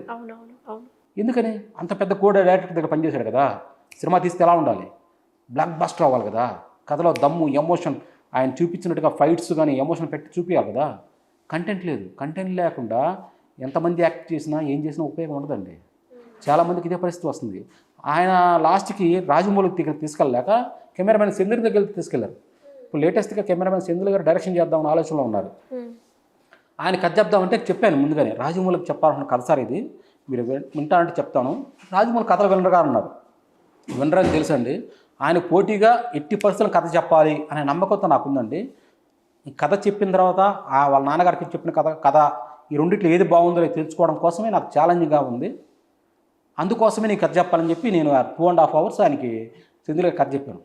ఆయన కథ బాగుంది, షాకింగ్గా అనిపించింది, చాలా హెవీ స్టోరీ అని చెప్పేసి దాని తర్వాత మీరు రాజమౌళికి చెప్పాలంటే యోగానంద్ మేనేజర్ గారు ఉన్నారు, ఆయన కథ చెప్పండి అని చెప్పారు. ఆయన కలవడానికి పర్మిషన్ తీసుకొని ఆయన ఫోన్ చేసి ఆయన అపాయింట్మెంట్ తీసుకొని రాజమౌళి ఆఫీస్కి వెళ్ళి వాళ్ళ ఆఫీసులో సార్ కొత్తగా వచ్చిన రైటర్ని నాకు ఇది కథ చెప్పాలనుకున్నాను, ఇది ఇలా పంపించారు, త్రికోటి గారు మీ నెంబర్ ఇచ్చారు, ఈ విధంగా మీతో కథ చెప్పాలంటే మీ దగ్గర గతంలో ఏ సినిమాలు చేశావు, ఇదే క్వశ్చన్ అడుగుతున్నారు. ఎక్స్పీరియన్స్ రావాలంటే అవకాశం వస్తే నాకు ఎక్స్పీరియన్స్ ఉంటుంది. నాకు అవకాశం రాలేదంటే నాకు ఎక్స్పీరియన్స్ ఎంత వస్తుంది? లేదు సార్, కొత్త కథ డిఫరెంట్గా ఉంటుంది, మీకు టైం వేస్ట్ కాదు. ఇప్పుడు రాజమౌళి గారి కథ చెప్పాలంటే మీకు భయం. ఇప్పుడు వాళ్ళ కొడుకు కార్తీక గారు ఉన్నారండి, అతను ప్రొడ్యూసర్ సినిమాలు తీయడానికి ప్లాన్ చేస్తున్నారు. అంతకుముందు ప్రేమలో రీమేక్ డబ్బింగ్ మూవీ ఒకటి అని డిస్ట్రిబ్యూటర్ రిలీజ్ చేశారు. నెక్స్ట్ కొత్త సినిమాలు 2 ఫైనలైజ్ చేయడం జరిగింది. నాకు కథ చెప్పడానికి, కార్తీకేయకి కథ చెప్పడానికి మీరు అపాయింట్మెంట్ ఇప్పించండి సార్, అతను వచ్చిన తర్వాతే నేను మిగతా మీకు అర్థమైపోద్ది నాకు కెపాసిటీ అంటే చెప్తానని చెప్పి మళ్ళీ వాయిదాలు ఇలా వెళ్ళిపోయింది. ఇప్పుడు ఇన్ని చెప్తున్న రాజమౌళి యొక్క బాహుబలి సినిమా యొక్క మిస్టేక్స్ నేను చెప్పా, అది మీకు ఎంత అర్థమైందో నాకు తెలియదు, కానీ నా మిస్టేక్స్ క్లారిఫై చేసుకుంటే కథ పర్ఫెక్ట్గా వస్తుంది. ఎందుకంటే బాహుబలి వెన్నుపూడి పడడానికి బలవంతంగా సీన్స్ రాయకూడదు. దానికి కరెక్ట్గా రీజన్ లాజిక్ చెప్పా. ఎలా 1 year టైం ఇచ్చాడు నీకు బాహుబలి, బల్లాల దేవికి 1 year టైం ఇచ్చాడు. 1 సంవత్సరం లోపు నువ్వు రాజుగా ఉండు, తర్వాత నువ్వు ఉంటే మాట్లాడుకున్నాం. ఇంకా హీరోల దగ్గరికి వెళ్ళలేదా? పాన్ ఇండియా ప్రొడ్యూసర్ చాలా మందికి తెలుసు, ఆయన ఎవరు కాదు, దిల్ రాజు గారు. ఆయనకి ఎప్పుడు చెప్పడం దిల్ రాజు ఆఫీస్ కానీ మైత్రి మూవీస్ ఆఫీస్ కానీ తిరగడం జరిగింది. అక్కడికి వెళ్ళాలంటే ముందు వీళ్ళు ఆఫీస్ స్టాఫ్లో మాట్లాడి లోపలికి వెళ్ళాల్సి వస్తుంది. అది కుదిరే పని కాదు. లాస్ట్ మైత్రి ఆఫీసులో కలవడం జరిగింది, చెర్రీ గారిని కలవడం జరిగింది. చెర్రీ గారు మీరు సినాప్షన్స్ రాసి మా అకౌంటెంట్కి ఇచ్చేయమంటున్నాడు. అకౌంటెంట్కి ఇస్తే ఆయన నచ్చి అతను ఫార్వర్డ్ చేస్తారంట. అంటే అకౌంటెంట్ పని ఏంటి? ఆయన లెక్కలు చూసుకోవడం. అతను కథ విని కథ జడ్జిమెంట్ ఏం చేస్తాడు నాకు అర్థం కాలేదు. నాకు ఏం చేయాలో అర్థం కాక మేలకొని వచ్చేసారు బయటికి. అదేవిధంగా దిల్ రాజు కలవాలన్నా మాట్లాడాలన్నా కుదరదండి. ఎందుకంటే వాళ్ళు చాలా సినిమాలకి కమిట్ అయి ఉన్నారు. వాళ్ళకి రికమెండేషన్ కథ చెప్పాలంటే నాకన్నా పెద్ద నేను కాదు, అసలు నేను జీరో. ఇంకా చెప్పాలంటే నాకు సక్సెస్ కాని ప్రతి ఒక్కరు జీరో కింద లెక్కే. డబ్బున్నైనా ఉండాలి, రాజకీయంగా ఉండాలి, సినిమా ఇండస్ట్రీలో నెగిటివ్ ఎపోకిడ్లుగా వారసత్వమైన ఉండాలి. అలా ఉంటేనే ఇండస్ట్రీలో పెద్ద పెద్ద వ్యక్తులు మనకు కలుస్తారు, మాట్లాడతారు, అపాయింట్మెంట్ ఇస్తారు. నాకు అవకాశం రాలేదు. వాళ్ళ ఆఫీసుల దగ్గర పోవడం, లేదయ్యా కుదరదయ్యా అని తిట్టుకొని రావడం, సెక్యూరిటీ గార్డు పంపించడు. ఒక లోపలికి వెళ్ళి ఆఫీస్ని అడిగితే మీకు అపాయింట్మెంట్ ఉందా, పర్మిషన్ ఇచ్చారా, వస్తే చెప్తే వాళ్ళు ఫోన్ చేస్తారు, వాళ్ళు అప్పటిదాకా మీరు రావద్దు అని పంపించేస్తున్నారు. ఆ సర్కిల్ నాకు లేదు. అందువల్ల నేను బయటకు వచ్చేసి మళ్ళీ ఇంకా ఏ ప్రయత్నం చేయాలో అర్థం కాక ఈ డైరెక్టర్ల దగ్గర, మేనేజర్ల దగ్గర మాత్రమే తిరగడం జరుగుతూ ఉంది. వాసు గారు చూసుకుంటే మీ గురించి మీరు చెప్తున్నారు, నాకు ఆ టాలెంట్ ఉంది, ఆ దమ్ముంది కాబట్టి నేను ఇన్ని కరెక్షన్స్ చేస్తున్నాను బాహుబలిలో, నాకు అవకాశం లేకనే నేను ఇక్కడ ఆగిపోయినాను అని మీరు మాట్లాడుతున్నారు. ఇన్ కేస్ ఈ వీడియో కనుక ఎవరైతే చూస్తున్నారో, డైరెక్టర్స్ కావచ్చు, ప్రొడ్యూసర్స్ కావచ్చు, ఎవరైతే యంగ్ టాలెంట్స్ని ఎంకరేజ్ చేయాలనుకునే వాళ్ళు, రైటర్స్ ఎవరైనా సరే, వాళ్ళకి మీరు ఒక లైన్లో మీ కథ చెప్పాలంటే ఏ విధంగా చెప్తారు? నేను చెప్తాను మేడం, ఖచ్చితంగా ఆ కథని నేను చెప్తాను. ఆ కథ స్టోరీ లైన్ ఏంటంటే చాలా సింపుల్ కానీ చాలా ఎఫెక్టివ్ స్టోరీ. ఇది భారీ బడ్జెట్ అవ్వచ్చు, లేదా పెద్ద హీరోతో చేయొచ్చు, స్టార్ హీరో లేదా చిన్న హీరోతో చేయొచ్చు. ఎందుకంటే నాకు కొత్త హీరోలకి కొత్త డైరెక్టర్స్ నమ్మాలంటే ఈ ప్రాసెస్లో జరుగుతూ ఉంది. ఇప్పుడు నేను స్టోరీ నా దగ్గర ఉన్న కథ ఇది రాజమౌళికి చెప్పాలనుకున్నా. రాజమౌళికి చెప్పాలంటే విజేంద్ర ప్రసాద్ దాటి వెళ్ళడం కోసం చెప్తుంది లైన్ ఇది. నేను చెప్పే లైన్ కొత్త డిఫరెంట్ పాయింట్, డిఫరెంట్ ప్రాబ్లం ఉంటుంది. మీరు అనుకున్నట్టు రొటీన్ కమర్షియల్ కాదు, రివెంజ్ బ్యాక్గ్రౌండ్ స్టోరీ అంతకన్నా కాదు, సింపుల్. ఈ సృష్టిలో అనేక జీవరాశులు ఉంటాయి. అందులో అనేక జీవరాశుల్లో అతి ముఖ్యమైన వేడు మనిషి, మానవుడు. చాలా తెలివైన వాడు, అలాగే అతి ప్రమాదకరమైన వ్యక్తి కూడా ఒక మనిషే. దీన్ని బతికించి ఇంత గొప్పగా బతకాలన్నా, ఆ సృష్టిని నాశనం చేయాలన్నా వీళ్ళిద్దరి వల్ల మాత్రం జరుగుతుంది. మనిషి వల్ల, ఒక్కడి వల్లే, మంచోడైనా చెడ్డోడైనా జరుగుతుంది. అలాంటి స్వార్థపరుడైన మనిషి చేసిన పరిస్థితి వల్ల ఒక తెలివైన మనిషి ఆ ప్రాబ్లమాన్ని ఎలా ఆఫ్ చేశాడనేదే కథ. ఇది సెంటర్ లైన్. మామూలుగా చెప్పడానికి చాలా సింపుల్గా ఉండొచ్చు, అర్థం కాకపోవచ్చు ఆ ప్రాబ్లం ఏంటి. నేను చెప్తాను క్లియర్గా. ఈ కథలో మొత్తం 6 బిగ్ ఎపిసోడ్స్ ఉంటాయండి. ఈ ఒక్కొక్క ఎపిసోడ్ 15 నిమిషాలు ఉంటుంది. ఈ 15 నిమిషాలు డూ ఆర్ డై సిచ్యువేషన్ అనే సిచ్యువేషన్లో ఉంటుంది. మామూలుగా ఈ కథని బాహుబలి తీసిన రాజమౌళికి చెప్పాలంటే ఫస్ట్ ఆయన దగ్గరకి ఇంటర్వెల్ సీనే చాలా బిగ్గెస్ట్ హైలైట్. అసలు ఆయన దగ్గర ఎలాగంటే ఇంటర్వెల్ సీన్ క్లైమాక్స్ లాగా తీస్తారు. 100 మంది నుంచి 1000 మంది దాకా క్రౌడ్ తోటి, చాలా పెద్ద జనాభాతోటి చాలా వండర్ఫుల్గా 15 నిమిషాలు ఎపిసోడ్ ఉంటుంది. అలాంటి ఎపిసోడ్ నా దగ్గర ఉంది. కాకపోతే ఆయన దగ్గర 100 నుంచి 1000 మంది కాకుండా అందులో సగం లేక చెప్పాలంటే సింగిల్ క్యారెక్టర్ తోటి 15 నిమిషాలు ఎపిసోడ్ ఉంటుంది. ఒక బాహుబలి తీసిన, త్రిపుల్ ఆర్ తీసిన రాజమౌళికి నేను చెప్పాలన్న కథలో ఇంటర్వెల్ ఎపిసోడ్ ఒక సింగిల్ క్యారెక్టర్తో ఉంటుంది. 15 నిమిషాలు ఎపిసోడ్ ఉంటుంది. ఈ సినిమా కథలో హైలైట్ ఏంటంటే ఈ ప్రాబ్లం చెప్పాను కదా, ఈ ప్రాబ్లంలో విలన్గా నేను అనుకున్న వ్యక్తి హీరో దీనిలో ముఖ్యమైన వ్యక్తి అమితాబ్ బచ్చన్ గారు, వాళ్ళ కొడుకులుగా మహేష్ బాబు, అరవింద్ స్వామి అని నేను అనుకున్నాను. ఆ పాత్రకి అరవింద్ స్వామి కాకుండా వెంకటేశ్వర చిన్నోడు పెద్దడుగా మన సీతారామ బ్రదర్స్ సినిమా ఎట్ట ఇట్టేందో అలా ఆ బ్రదర్స్లో పెట్టచ్చు. ఇప్పుడు నా దగ్గర ఉన్న కథ genre suspense thriller adventure movie అండి. ఈ పాయింట్తో ఇంతవరకు ఇండియాలో సినిమా రాలేదు. ప్రతి ఒక్కరు ఇలాగే చెప్తుంటారు, కానీ నేను అది ప్రూవ్ చేసి ఇక్కడే చూపిస్తాను. ఎలా అంటే నేను చెప్పే కథలోనే ఆ పాయింట్ ఏంటి చెప్పడం బట్టి మీకు అర్థమైపోతుంది. ఎలా అంటే సస్పెన్స్ థ్రిల్లర్ అడ్వెంచర్ మూవీ, ఈ సృష్టిలో అనేక జీవరాశులలో అతి ముఖ్యమైన వ్యక్తి మనిషి, అతి ప్రమాదకరమైన వ్యక్తి కూడా మనిషే. అలాంటి ప్రమాదకరమైన వ్యక్తి చేసిన పనిని ఒక తెలివైన మనిషి ఎలా ఆపాడు, ఎంతమంది ప్రజల ప్రాణాలు కాపాడాడు, ఆ యొక్క ప్రభావం ఎంత భయంకరంగా తన మీద పడితే తట్టుకుని నిలబడ్డాడు, చివరికి ఆ ప్రాబ్లం ఆపాడా లేదా అనేది కథ. ఈ కథలో హీరో నేషనల్ జియోగ్రఫీ కెమెరా, విదేశాల్లో కొండలలో, గుట్టలలో, పర్వతాలలో జంతువులతోటి ఎన్నో వీడియోస్ తీస్తూ ఫోటోగ్రాఫర్గా ఉంటాడు. అలాంటి వ్యక్తి ఇండియాలో జరిగిన ఈ ప్రాబ్లం తోటి ఇండియా వచ్చి ఈ ప్రాబ్లంని ఎలా ఫేస్ చేశాడు, ఆ ప్రాబ్లంని తన ఏ విధంగా నష్టపోయాడు, ఆ ప్రాబ్లమ్ని పరిష్కరించడం కోసం ఎలాంటి త్యాగాలు చేశాడు అనేది కథ. దీంట్లో ఈ ఊర్లో ఇద్దరు పెద్ద మనుషులు ఉంటారు. ఓకే. ఆ పెద్ద మనుషులకి వాళ్ళ పెద్ద మనుషులు అంటే ఒకరికున్నది విలువ, పేరు, గౌరవం అన్నీ ఉన్నాయి, కానీ ఒకరికున్నది ఇంకొకటికి కావాల్సి వచ్చింది. ఇది మన రామాయణం నుంచి జరుగుతూ ఉంది, మహాభారతం నుంచి అదే జరుగుతూ ఉంది. పక్కవాడికి ఉన్నది తనకు కావాలి. రామాయణంలో సీతాదేవిని తీసుకెళ్ళిన రాముడు, మహాభారతంలో సొంత అన్నదమ్ములనే రామాయణం అండి. మహాభారతంలో సొంత అన్నదమ్ములే తన యొక్క ఆస్తిని ఇవ్వడానికి ఇష్టం లేక, రాజ్యాన్ని ఇవ్వడం కోసం, తమ్ముని అన్నలను చంపడం కోసం, లాక్కోవడం కోసం ఏం చేశారండి. ఇక్కడ ఈ ఊళ్ళో ఉన్న పెద్ద మనుషుల్లో జరిగిన విషయం ఏంటంటే, ఒక మనిషికి ఉన్న అతి విలువైన బ్రాండెడ్ ఏమని తను దక్కించడం కోసం ఈ ప్రయత్నంలో ఘోరమైన తప్పు చేస్తాడు. ఈ ఘోరమైన పని వల్ల తనే చనిపోవటం జరుగుతుంది. అది ఇంటర్వెల్కి ముందే ఫస్ట్ హాఫ్లోనే విలన్ చనిపోతాడు, కానీ విలన్ క్రియేట్ చేసిన ప్రాబ్లం కంటిన్యూ అవుతుంది.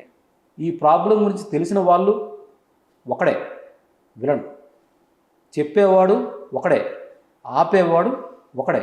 ఆ ఒక్కడు చనిపోయాడు. సెకండ్ హాఫ్లో విలన్ లేడు, సమస్య మాత్రమే ఉంది. ఆ సమస్య ఎంత కొత్తది, ఎంత భయంకరంగా ఉంటుంది, దానివల్ల ఎంతమంది ప్రజలు ప్రాణాలు పోయాయి, హీరో ఆ ప్రభావంలో ఆ సమస్య ప్రభావం ఎంత దారుణంగా పడిపోయింది అనేదే కథ. ఇక్కడ ఇందాక ఈ సినిమాలో 6 బిగ్ ఎపిసోడ్స్ ఉంటాయండి. ఒక్కొక్కటి 10 నుంచి 15 నిమిషాలు ఉంటుంది. ఈ సినిమా సెకండ్ హాఫ్ 2 క్లైమాక్స్లు ఉంటాయండి. ఒకటి అండర్ వాటర్లో క్లైమాక్స్, ఒకటి రెండోది నేల మీద క్లైమాక్స్ ఉంటుంది. విలన్ లేకుండా 2 క్లైమాక్స్లు ఏంటి, ఎవరితో ఫైట్ చేస్తాడు, ఎలా పోరాడతాడు, దేనికోసం ఫైట్ అనేదే ఈ సినిమాలో సెంటర్ పాయింట్ అండి. ఆ center point interval episode. Single క్యారెక్టర్తో 15 నిమిషాలు ఎపిసోడ్ ఉంటుంది. Single character. జనరల్గా ఒక పెద్ద హీరో కానీ పెద్ద డైరెక్టర్ కానీ చేస్తుంటే మాస్ లాగా ఎంతోమందితో 100 మంది ఫైట్ చేయడం, తలలు నరకటం జరిగిపోతూ ఉంటుంది. కానీ దీంట్లో ఒక సింగిల్ క్యారెక్టర్ తోటి 15 నిమిషాలు ఎపిసోడ్ ఉంటుంది. ఇది నా దగ్గర ఉన్న లైన్.